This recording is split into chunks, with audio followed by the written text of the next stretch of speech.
everyone, today I am Sanya Fias from class 7th A. Today I will perform an activity based on chemical reaction. So let's begin with this video.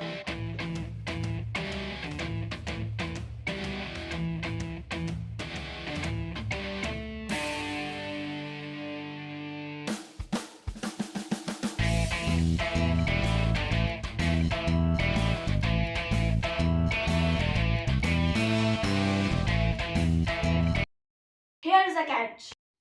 We know that when we add acetic acid with baking soda, it releases carbon dioxide, which doesn't support combustion.